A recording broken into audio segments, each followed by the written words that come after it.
Here's Luke running out. Tremendous, mate. Look at the skills of the Oh, look, I can see green and gold on him from here, Roy. Go, Luke, put it down. And don't tell me that with the sun setting behind him, you don't see a future Wallaby captain there. I can. Welcome back to Finance Friends, your personal seat at the table with leaders shaping the financial world. In this exclusive season, we meet with high-profile, incredibly successful athletes who achieve the greatest heights on the sports field and are now dominating the finance world. Today we're joined by former Wallaby Luke Jones, who's also a good friend of mine, a standout forward with a powerful presence on the field. Luke's career has taken him from Super Rugby with the Western Force and Melbourne Rebels to stints in France top 14 with both Racing 92 and Bordeaux. Even more impressively, he's had several caps for Australia as a Wallaby. Now that's impressive. Luke's built a reputation as a hard-working, intelligent player with a relentless engine and natural leadership. From debuting as one of the youngest forwards in Super Rugby to returning home with a wealth of overseas experience, Luke's journey is a masterclass in resilience, adaptability, and high performance across different cultures and rugby systems. In this episode, we dive into the highs and challenges of professional rugby, his approach to leadership and mental toughness, and his transition into the world of finance. Listen in, this is a classic. Welcome to Finance Friends podcast, and today we have Luke Jones. Luke, welcome. How are you today? Well, thanks for having me. Well, it's a pleasure. I've got to know you over the last couple of years, and you've been able to successfully transition from being a professional rugby union player to work in finance. So let's start with that transition. How has it been? Yeah, it's been really, really good. I mean, obviously, when we first caught up, I was in the job searching mode, introduced by Chris Clayton from L1, and everything moved very, very quickly from there. So I had a neck injury that put my rugby career a little short. I should still be playing at the age I am. I'm only 33 at the moment. But thankfully, during rugby, I put a big emphasis on studying. And I think I learned that early on through the Western Force and playing for them for the first season. A lot of those guys were always studying. There's a lot of balance, I think, in rugby back then. And like I said, big emphasis on something outside of rugby. So I studied business at that point, switched to commerce, and then realised I like financial planning, and now have one subject to go to finish my master's in financial planning. Yeah. So you talk about the big emphasis on studying at the Western Force. Yeah. How old were you at that point, and how much of that is player-led, individual-led? So players as a collective-led, individual-led, or the club-led? Yeah, I think I would say back then it's a combination of everything. So I think the player influence is probably first and foremost, and there were a lot of players there that were heavily focused and a little bit older and already thinking about the next part of the process. And, you know, you regularly get told in rugby, this isn't forever. You know, you've got to come up with a plan B, and it could happen at any time. Yeah. You know, a quote from one of my good friends, Scott Higginbotham, is, you know, play every game like it's your last, because it could be. You could get injured, you know, from the game tomorrow, from a training session, and then all of a sudden, if you don't have somewhat an insurance policy, which is a backup in the workforce, then you're going to be stuck, right? And in saying that, like, say you do have a fulfilling career, and I think I did, in the sense that I had played 14 years professionally. Yeah, and what would be the average career length of a rugby player? Would have thought it'd be less than that? Yeah, I would say it's probably between 6 to 7. Like, there are so many players that I know that had to end early through injury, and there are some that do very well, and they'll continue on up till probably 39, which is incredible. But for such a physically demanding sport, yeah, it makes it tricky. So I think you've always got to have some sort of idea of what you want to do outside because, okay, let's say it is what was for me for 14 years professionally. I'm only 33 now. You still have a long time to go before, you retire. And, it's a little naive to think, I'm just going to play rugby, I'm going to make enough money and then that's me done. Yeah. I think that you've really got to, it depends on personality. So some would stay in rugby and love rugby so much to the point where they would then study, coaching and start, getting involved in that side of the business. And, as their body would break down, there was even some hybrid contracts where some players would be, available when they could, but they'd also be involved in the coaching side too. Yeah. Was that ever a consideration for you, transitioning into rugby, not as a player, but as maybe a coach or as, within the media? Yeah, it wasn't really for me. With the media stuff, I never really, firstly, I think the media is really for those guys, unless you're, absolutely incredible at it.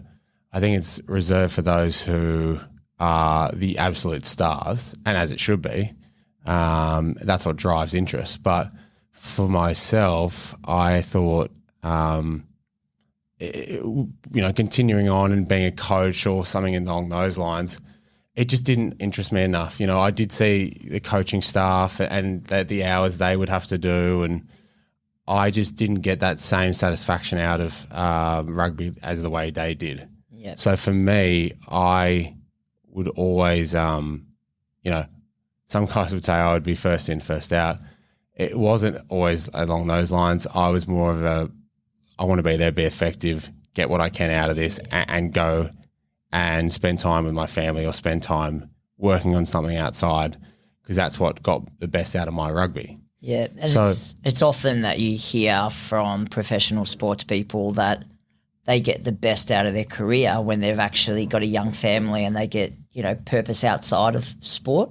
So like you said, come in, do what you need to do and ultimately get out so you can spend time with family or pursue interests elsewhere. Yeah, definitely. And on a Wednesday, which would be technically our day off, would be our Saturday, Sunday. I'd often bring my kids in because they were at a great age where, they weren't at school. Creche was here and there. So then I would bring the kids in.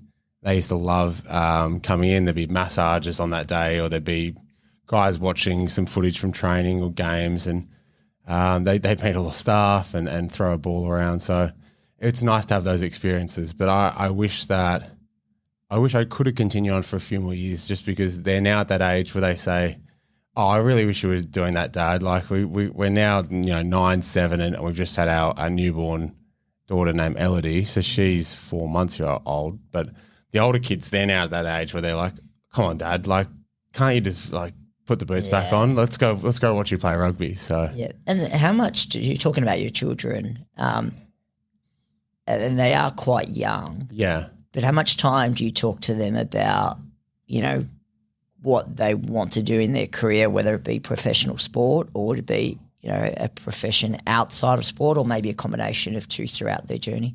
Yeah, look, I think it's probably too early in the piece, but I've always thought extracurricular is really important, whatever it is. It doesn't have to be sport. It could be a musical instrument, like my daughter's doing piano. They both do basketball. Basketball seems to be the number one sport in Melbourne. I think that's down to a few reasons. One being the fact that the hoop height's lower for the lower ages, and then it's indoor, which is what we all need down here in miserable winter Melbourne. So look, it's certainly not let's find a way to put you in a professional sport. It's what's your interest, how much do you enjoy it, and then let's find some drive from that. If, like, my daughter is loving reading books so quickly. So, she might be academic. My wife's studying medicine. She's already talking about, and so my father-in-law's a vascular surgeon. So I can see her brain already ticking over saying, oh, I want to work with Mum. Like, might work with, my granddad. That's that's where she's looking at as a 9-year-old. So I guess it's play it by ear. Don't leave every door open at this point, and then we'll see what they want to do from there. Yeah, no, that's really insightful. So it's interesting because it probably comes back to you when you were maybe not 9, but maybe 14 or 15 and playing rugby at school. Yeah. So at what point in your juvenile life did you realise that professional sport is likely and that you're going to allocate majority of your time to becoming a professional sports person? Yeah, I'll take it back a step. So growing up, I think I was 5. I wanted to play rugby. My father played rugby, and I thought, oh, that looks like fun. I want to get involved in a rough sport like that. At that stage, I didn't even have under 5s, 8 under 7. So I barely touched the ball all season, and it was more a case of just running around and feeling like I was amongst it. Then all my friends played soccer. I played soccer, and then it got to a stage where, I felt like I'd outgrew soccer. And then, rugby came an option to play club. So I played club rugby at, say, would have been 10 years old. And then, continuing that, I went to St Pius in Sydney, and that was the sport that they played, which was rugby. Not that we were by any means amazing at it. We actually had an amazing group that we could play that played pretty well, and one of the guys in that team was Michael Hooper. So we went to school together and played through all the ranks together. So similar, same age? Same age. Like he would play 7, I'd play the 6 or second row, usually thrown in the second row because I was quite tall. But yeah, played throughout, and I really never saw it as a professional job, I would say, up until I was 16. So it wasn't something that I'd actually considered to be a pathway or anything like that. It was just something I really enjoyed. And what I found the most satisfying was always playing at the next level. As one, a challenge, but 2, I felt more comfortable and felt like it was more exciting and more intense, and the pressure was on further. And that's something I really thrived in. So I probably didn't get picked very often in the lower age groups. Playing Gordon Juniors, I was typically never in. Yeah. Which was the representative side of the club rugby system in the North Shore of Sydney. So it wasn't until I was 16 that I actually made the Australian merit team that is named aside. And from there, that was when I really found a drive to go, okay, this might be a job. Like this might be something I want to pursue. But at the same time, I knew my studies were still important. And funnily enough, I didn't take school too serious up until probably 16, 17. Yeah. Well, so it's like most people. Like most people, yeah. Especially big boys. All you want to do is play sport. There's nothing right? unique there. Yeah, of course. Yeah. So, and how important was having Michael Hooper? Was he a gun as always? So having him to obviously play with and obviously set a high standard, did that help you with your development? Yeah, I think he was always very, very good. And the guys in our under 16, 15, 16, whatever age group it was, that year group, we used to win most competitions. I think that probably played a part in it was a very competitive group, and everyone was striving to out-achieve each other, and the coach at the time would always put up a ranking system for everyone to see how they performed that week, and it was pretty strict. So, yeah, I think that probably played a part to that as well. But it then came a time where I started to really enjoy playing in the older age groups and trying to challenge myself to play above my age. So when I was 15, I was trying to play under 17s for St Ives. When I was 16, I went straight to the first for school and didn't continue on with that group, and really loved playing against older kids. And yeah, like I said, I thoroughly enjoyed trying to challenge that and trying to challenge play with groups who were much older than me, and got great satisfaction out of trying to dominate those guys. And at what age were you when you received your first professional contract? And can you share some details of that contract? Yeah, sure. So it's funny. So Hooper and I were both, we actually have the same agent. His name's Andrew Fairbairn. He identified both of us when we were in, I believe it was either an under-16s championship, national championship, and we both signed with him. We both had options to go to the Waratahs or to the Brumbies and the Western Force on a pro. It was called a pro academy contract. So call it maybe 15, 16 grand, but they'll put you up, and if you play a few games, it's sort of the usual process for that age group. So how old at this point? We would have been 17. Okay. So we were in like year 11. This is the conversation for when we finish year 12, what we would do after that. So the options were all quite the same. The Brumbies had the best program.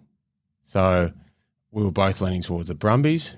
None of us weren't very interested in joining the Waratahs. At that stage, the Waratahs was very much you do the time, it didn't feel like we would ever get a go. It just felt like we would be part of the system, and we saw that with a few other guys who were just cogs in the wheel, and it was more or less do your time, whereas the Brumbies and the Western Force were, if you're ready, we'll throw you in. Yeah, okay. So that was appealing to us. On the back of that, and on the back of the Western Force learning that I was leaning towards the Brumbies, they upped the deal to a rookie contract, which was, I don't know, probably double the money, and, you were actually part of the main squad. So that immediately got my attention, and I knew there was a lot of great talent over there. Like James O'Connor was there at the time. Nathan Sharp was someone that, I'd watched very closely over the years, and, he was a captain of Australia and did some incredible things for rugby, and I still keep in touch with him on and off to this day. And was a great mentor. So it made sense for me. They flew me over. They flew my parents over. They showed me how it would work. They had one of the, one of the main supporters of the club. He had me stay with them for however long it took me to get on my feet. Yeah. So pretty daunting to go from, the East Coast to the West Coast when it's quite a far away spot. Like, it does feel like its own country. Yeah. But I loved it immensely and thought that the people there are lovely. Perth's a great spot. The team were very good, and we had a lot of injuries that year, which meant I got to play 4 games for the Western Force, which was pretty cool at 18 years old. Yeah. So going from a student playing with mates to becoming a professional sports person. Yeah. What are the biggest learnings for you for that transition? I think the biggest learnings for me, and if anyone who was part of that, I think I walked in and thought, I've captained a few teams in the school level. So captained my school, captained New South Wales schools, was a leader of the Australian schoolboys team that travelled 2 years in a row. And I walked in and I remember the first line-out session or forward session, and, I'm there making comments in the team huddle thinking that, I'm in a position to be talking, but realistically I should have just been listening and learning. And, a lot of those guys would make jokes about that like throughout the year, and still to this day they laugh about that moment that I thought it was appropriate for me just to throw my 2-bob in. Yeah. But it was an incredible experience, and like just going for cup. Honestly, the best thing that going to Western First was going there. All the guys were very including. They would bring me along to coffees and catch ups, and I would just sit there and they would talk about such interesting things. Like, it wasn't. They were very engaging conversations about, what are we doing from how are we improving the game, how are we improving how we're looked after as players, what are we doing outside. It was quite an eye opener to see. You'd expect players just to be talking about, I don't know, just very mediocre conversations, but rugby union's always had the luxury, I guess, of it being a private school dominated environment, and yeah, I feel like that showed through a lot of the conversations outside of rugby. And is that what sparked your interest in business and commerce? Yeah, I think they definitely played a part. I think that plus my parents always trying to push that, and my grandmother always pushing that there's something more to rugby, and you're going to have to study as well. At that stage, I was just studying business and thought, that's the direction I want to go down. And I was more of a box tick at that point. It probably wasn't until maybe 3 or 4 years later that I started to realise, and also, going to the Rebels and having another group of guys who were, the average age then would have been like 29. Like it was an old group, and that's what was needed because it was an inaugural season, and they brought in a lot of heavyweights and a lot of guys who were at the sort of end of their career but had a great name for themselves. So, guys like Al Campbell who, quite successful outside of rugby as he was in, and a bit of a journeyman like myself, played in France for some time, played for the Wallabies a little bit. So not too dissimilar to myself. Also another, tall guy, lock, same position. So as much as he taught me a lot about rugby, he taught me a lot about, what I should be doing outside of rugby. So I think that there's always been a great level of support for that inside and outside rugby. Yeah. And I think that just comes from the players more than anything because, the coaching staff will say, we need you to do stuff outside. Or I did find the older I got and the more professional rugby became and the more pressure I believe coaches were under for performance, the less they focused on what we were doing outside. It was how much can we get you to come into the club and how much can we get you to live rugby like we do, because as coaches, we're here 24/7 and we don't see the same from the players. But I've found it's hard to break down. There is a balance that's needed. Yeah. Well, ultimately, a coach is their performance is judged on the team's performance. 100%. They're not judged on if how you're well able you're doing to get outside. a job outside Correct. and have a successful career outside of rugby. Yeah. Right. So, you are a professional sports person. Exactly. They're a professional coach, and their job is to get the best out of the team. 100%. But your job is to also be mindful around, well, what is the plan beyond 100%. professional sport? Yeah, definitely. But I do think that the pressure has been mounting, and I think that if I just take it back 14 years from the Western Force to the first year at the Rebels to now, it definitely ramped up. Like when I came back to the Rebels and everybody was in the club on the day off, I think that was when I thought, wow, this is not the environment that I've been a part of previously or seen. So, yeah. You talk about environment, and I want to sort of pivot the conversation a little bit. Sure. Environment as a professional sports person, Yep. seems very structured. Okay, you know where you need to be, when you need to be, maybe nutrition as well, recovery, etc. Whereas as a professional in financial services, it's probably, would you say it's less structured? And how have you been able to adapt from a very structured environment to maybe a less structured environment? Yeah, that's a good question. I would say you're right. It is less structured. There's a more onus on yourself, me, to go out there and find meetings, and especially in a BDM role, to, drum up new business and find funds for the new deal we're doing, or to, I guess, build a network that you can then rely on for raising capital on syndicates that we're looking at Fawkner Property. So it's much more of you have to take the ownership. It's on you. Whereas I believe the early days of rugby, when you're not a leader in rugby, it's very much here's a schedule, here's this, here's that. But as you become a leader in those clubs, you have more of a say on, right, well, this is how we should do it and this is what we can benefit from. And I think it comes more naturally towards the end of rugby where, your opinion does count because you have such good experience in rugby, and you're taking your experience and you're taking your views and you're turning it into a leader aspect of the team.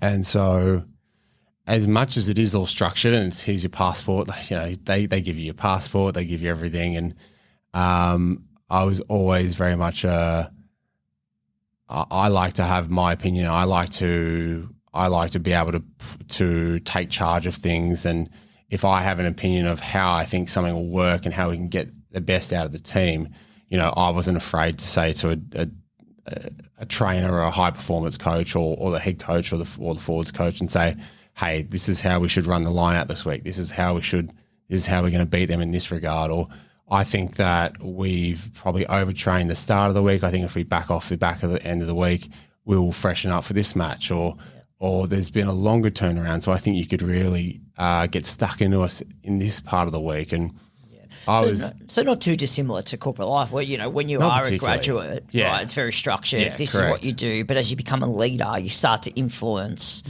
the structure and the direction and the strategy of the business. Exactly right, Fabian. It's exactly right. So I think that if you were to end your career short and you've only played 5 to 7 years, I think you'd feel a little bit fish out of water, and I think you would struggle. I think it would be a struggle. And I think even then, there's still a lot of players who are mercenaries, and they'll get to the end of their career, and the best thing they could do and provide for the team is just honestly to work hard and take direction. So I don't think that necessarily this job is for everyone. And a lot of my teammates inside and outside rugby, do struggle or are doing a completely different path to what I'm doing. And what advice would you give to someone that is maybe your 21-year-old self? Yeah. Yeah, maybe just paint a picture where you're at 21, and what advice would you give to yourself at 21 that now as a 33-year-old that's having a successful career within financial services? Yeah, I would think sometimes I was probably a little bit opinionated and thought that I could offer an opinion on things that were probably a little bit out of my reach in terms of where the team should go and how we should do things. Whereas there was so much, the abundance of opinions, and I guess it was on the other side of that, there was always a lot of guys in that team at the Rebels at the start who were older heads, and everybody had an opinion, which I think you need a balance of young guys to old guys. I think we eventually got that.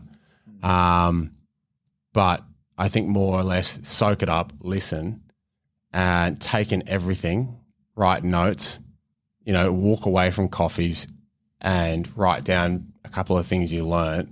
I think it's probably the main thing I would suggest is always having a notepad, and it's not always just for rugby. It could be for anything, You might hear something in conversation and go, I find that really interesting, I'll write that down, find out some more information on that later. It could be a number of things, but I think soak it up early on and train as hard as possible. I think you get a lot more respect from your peers by just putting your head down, bum up, and going as hard as possible with training. And then going further through the career, you start reaping the benefits of, learning from those guys and taking on that information and, like I said, soaking up that information. And before you know it, you're now one of the older guys, and some of the young guys look towards you.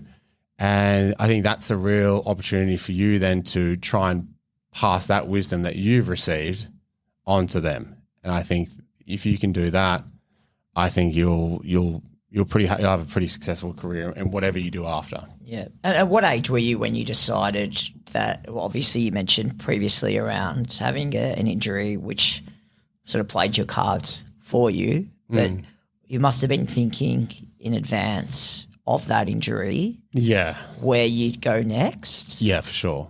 So when was that? Was there a specific point in time? Well, it seems like you've just evolved from joining the force at a young age. Yeah. But was there a specific point in time where you realised what you wanted to do and and when that will likely take place? Yeah, good question. So, like I said, started studying business, didn't know what I wanted to do. I started in sports management, but I didn't have enough love for sport to really warrant going into that after rugby. So I quickly pivoted and thought, all right, it looks like I enjoy finance. Like I became a little bit self-obsessed with my own portfolio and what I was doing because, I was always conscious of the fact that, rugby's a short window, you make some great money.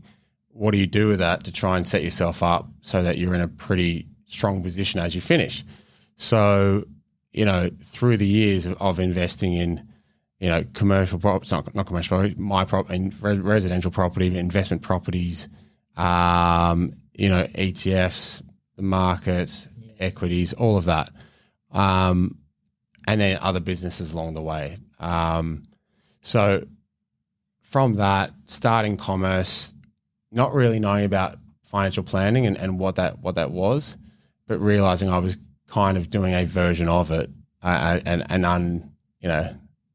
unadvised version of it. Yep. I then started doing subjects in commerce that related to financial planning, and that's when it really struck. And I would say I was probably 26. So up until then, I didn't know what I wanted to do, which is quite. I always find it quite hard for those who aren't in professional sport, who are just doing a degree and not exactly knowing what to do next. I think it's so tough to know what exactly it is that makes you drive, it gives you drive. And I feel like when you finish school, as you're finishing school, it's like, well, what do you want to do? What do you want to do? Yeah. I think we put a lot of pressure on the youth to come up with that answer really quickly. And you can see people pivot pretty quickly and, it's very difficult to know what you want to do. But so fast forward to 26, 27, I started focusing more on financial planning and finished my degree in commerce and then started my master's in financial planning.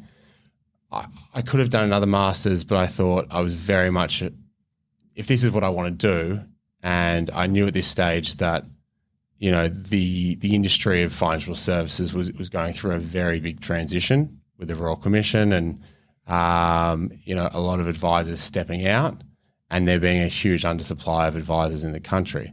So I felt like that was a great position for me just to double down and continue on with the masters rather than putting eggs in different baskets. So it was at that point that I actually, we'll fast forward again. So that's when I knew I wanted to be a financial advisor, which is not what I'm doing now, but originally applying at Garner Private Wealth to be, involved in their business, involved in as a, first year, and you probably know this, you have to do associate professional year. But as we all know, that is it's a tough slog to start. And fortunately enough for me, Patch Garno, who is my boss, approached me and said, you could do that. It's going to be a tough slog. You're going to have to go through some turmoil to get to where you want to be. And, I hear that a lot from advisors because the great thing is about my job is I get to meet everyone now. I get to meet all the advisors of the industry. And it's a tough slog to start, but there's some great benefit, if you're good at it and you put enough time into it. Having a young family, his suggestion was come and start with us as a business development manager. You will raise capital. It's going to be very exciting and dynamic. You're going to meet everyone in financial services industry and you'll hit the ground running and we can reassess down the track. Yeah. And you've had quite a smooth transition from what I've seen, and we've caught up a few times in the last couple of years. So what has been the difficulties in your current role or biggest learnings over the last couple of years? I think the biggest learning, and look, it was a really tough first 6 months. Like as an example, and this is back to everything being handed to you in rugby, had never sent an email invite. So been sent, a stack or actually been sent templates of what the days look like and what your month looked like, but never actually had to send an invite. It was always just a text message of "I'll meet you there." Yeah. And Patch started introducing me to a couple of other BDMs so they could show me the ropes. And then he said, just send them an email invitation. I said, I don't know what you're talking about. So it was a steep learning curve. Despite all the studies in the world you can do, nothing will prepare you for a real job. Yeah, it's almost that corporate culture transition. Yeah. Which you learn as maybe a 22-year-old graduate. Correct. But which I didn't have but you're expected to know as a 31-year-old professional. Correct. But luckily, through his mentorship and through a lot of the guys in the office who were willing to put the time into me, picked it up quick enough. It helps that you're a good bloke. Yeah, hopefully that's what they say. And yeah, picked it up pretty quickly, I believe. And look, I think that expectation of I guess coming in and learning quickly on that front, and then the other one was I guess not realizing how much money is in the system and how much private money is within that, I guess, that wholesale space, which is what we focus on. And, an expectation of raising, I believe it was 30 mil in my first year. That number just went straight over my head in terms of I was in a little bit of disbelief of how am I supposed to achieve this and what does this actually look like? Mind you, though, so Patch sent through, this is leading into the job. And I guess this is probably what I pride myself on when I entered Fawkner. So went through the interview process with him and his old man, Chris. Chris is the founder and owner of the business. They sent through all the trust updates for all the trusts that we have. And I'll just, make it clear. So we're a commercial property syndicate and we're an unlisted closed trust. And we're up to trust number 31 now, but at the time we're up to trust number 21. Yeah. So for our listeners, you effectively buy an asset, a property, and then you raise capital to settle that property, and then the investors invest in that property. Exactly. And then they receive distributions, and then if you sell that property at a later point in time, any capital gain, they'll receive in addition. It's all equal structured units. There's no preference units or anything. So the founders of the largest investors, they put in 10 to 15% in every deal we do. And we now have about 3.6 billion in assets under management. When I joined, we were sitting at just over 2. Wow. So we've had a busy 18 months. Doubled within 2 years. Yeah. And there's been huge opportunities at those shopping centres that are daily needs focused, so non-discretionary, and they're sort of between, let's call it 100 to 500 mil. Yep. There's been a liquidity problem at that level, and then there's been large institutions who needed redemption, so hence why we've been extremely active. So if I take it back, so joining, and this was the expectation of coming in, it was to raise if we had a syndicate, and like you said, is usually a 2 to 3 month window, and the benefit that we offer is usually the best terms, but we'll try and offer at the lowest price possible we can at that price, so we can try and achieve an IRR of say 15% or above. That's the catalyst of a deal for us. Now this is where it gets interesting, because we offer the best terms and because it's usually there's never a subject capital raise, so the pressure's on to raise the money. So I love that aspect because it's very similar to rugby. It felt like when we're in raise mode, it feels like I'm in a rugby game, and it feels like every you've got 80 minutes to get the best job result. done. Yeah. And so it'll be a case of we've got to raise 50 mil, we've got to raise 100 mil, we've got to raise 200 mil. We've got 2 months to get the funds allocated, money in, application forms in, and we will settle in 2 to 3 months from that point. So it's pretty exciting. When it's on, and when it's off, it's building the network for the next one. And so I love that aspect of it. So when I joined, it would have been 3 or 4 weeks in, and they were like, "We've bought this property, Settlement City in Port Macquarie. We need you to raise 10 mil." And I was thankfully there was a portion of clients that I had been given, and there was an expectation that I was going to bring on some new clients. I would say the initial raising percentage would have been, say, 80% existing and 20% new.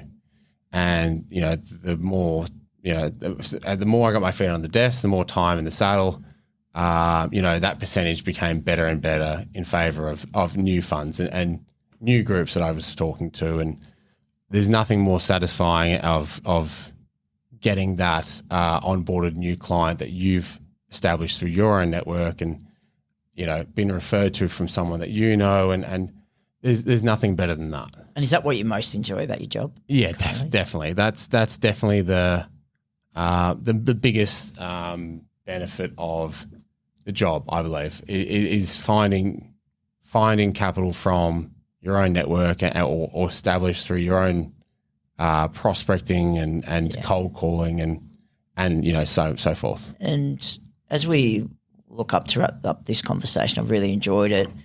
One thing that fascinates me is your identity. Obviously, you've been known as a professional sports person for 14 years, played for, the Wallabies, played in France, played in Melbourne, played in Perth, and then transitioned into a finance professional where you want to be taken, seriously as a finance professional, but maybe people still identify you as a rugby professional. Yeah.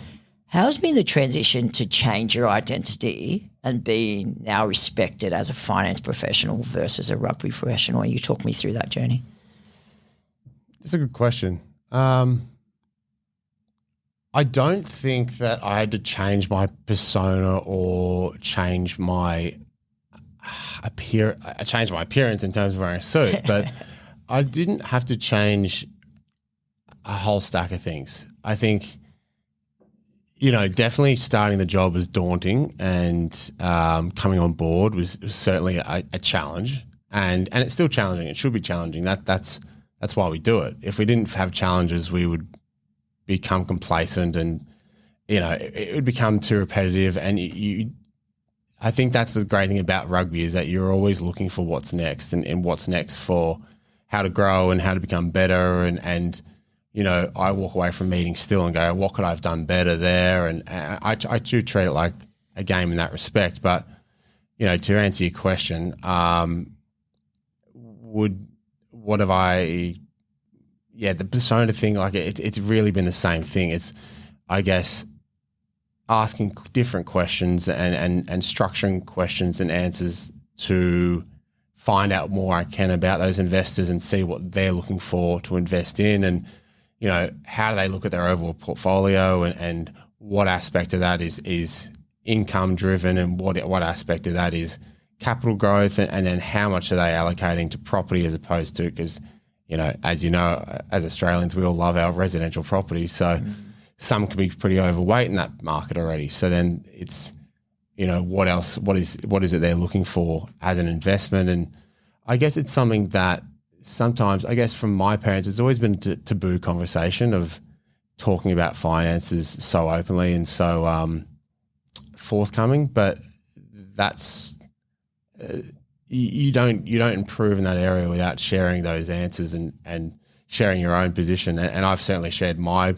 views and how I speak to it with a lot of players who are still playing, and I get phone calls all the time I get a lot of phone calls from players who are still playing, and they ask, how are you going? And because, to be quite frank, there are a lot of guys who are struggling, and that's not to say I'm not having days where I'm certainly searching and trying to find what I can get out of it. But I think writing down goals and writing down goals is important, but also writing down a to-do list for the day, the week, the month, and mapping that out.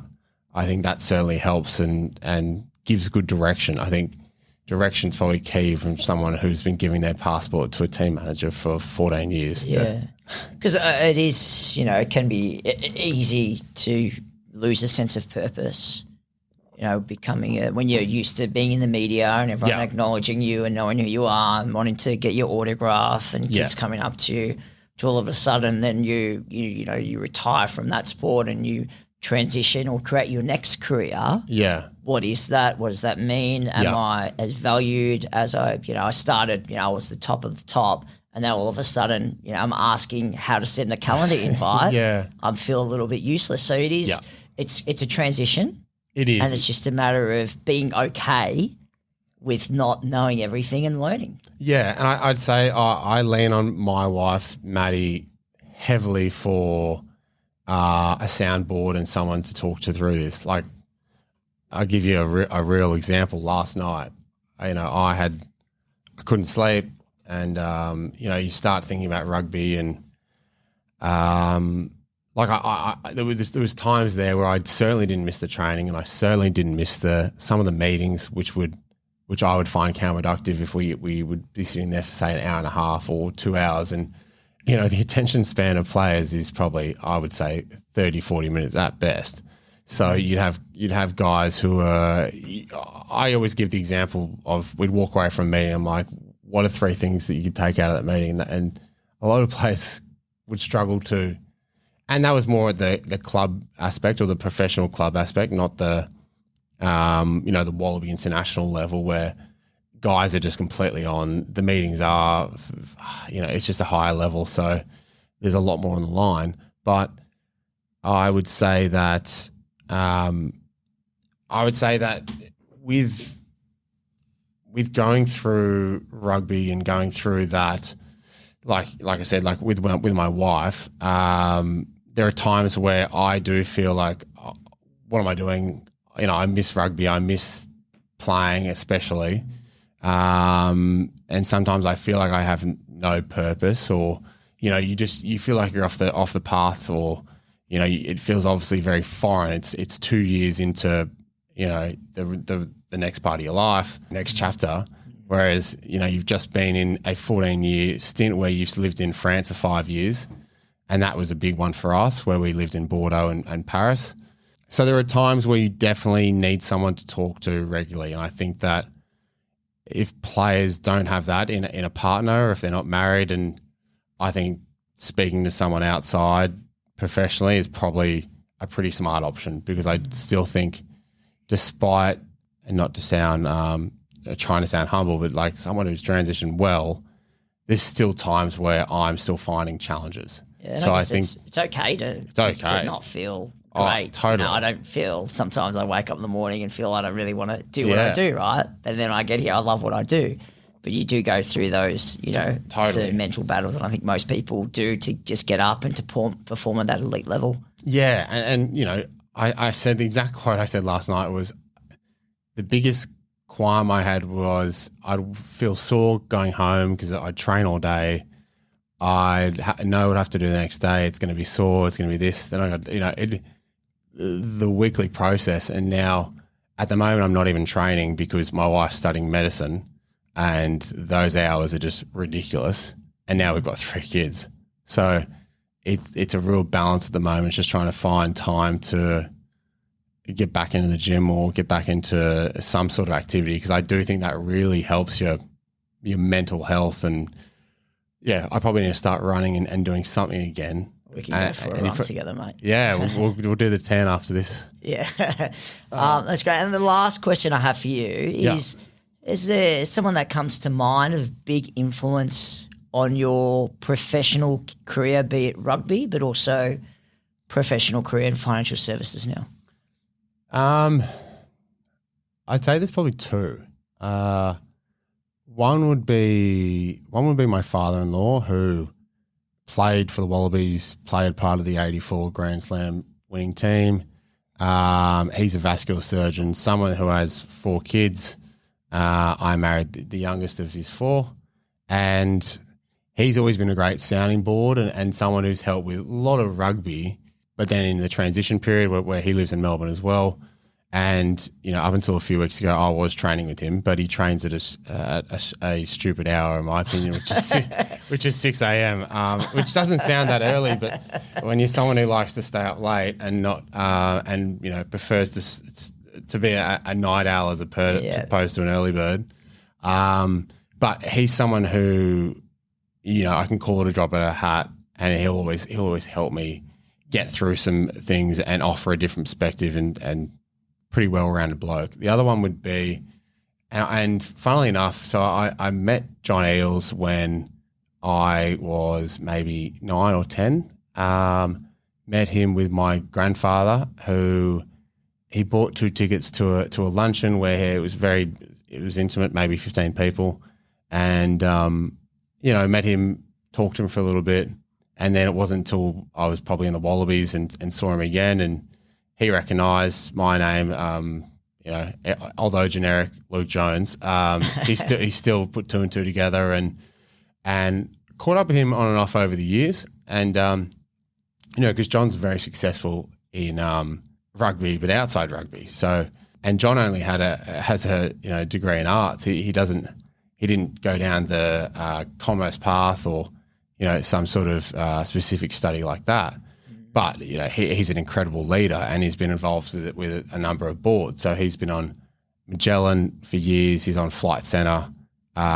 He's involved with another couple of businesses, and I used to catch up with him, and we never talk rugby, or rarely would talk rugby. It would always be, I'd ask him, I finished commerce, what do you think I should do next? What do you think I should study next? And, because he travels the world constantly, and I was living in Paris. I was actually in London for a match and caught up with him for breakfast for 2 hours. Like, he always made the time to fit me in. And then since I've arrived back and joined Fawkner, he's been someone that I've caught up with several times, and someone who's helped me with referrals and introducing me to some of his network. So, that's been, I would say, he's been a mentor, and so is my father-in-law to an extent. Yep, so awesome. those are 2. Well, thank you very much, Luke. It's been a pleasure. I've enjoyed hearing your story, and I'm sure our listeners will too. And we wish you all the best in your second career within financial services. So thank you for coming in. Yeah, it's nice to unpack it all, and I probably haven't thought about it in depth as much as this. So thanks for asking so many provoking questions. So appreciate it. Thank you. Cheers, mate. Thanks for listening this week. Stay tuned for our next episode, and keep up to date with us by following the Finance Friends podcast on Instagram and TikTok. Plus, connect with us and our guests over on our LinkedIn page, all linked in the show notes.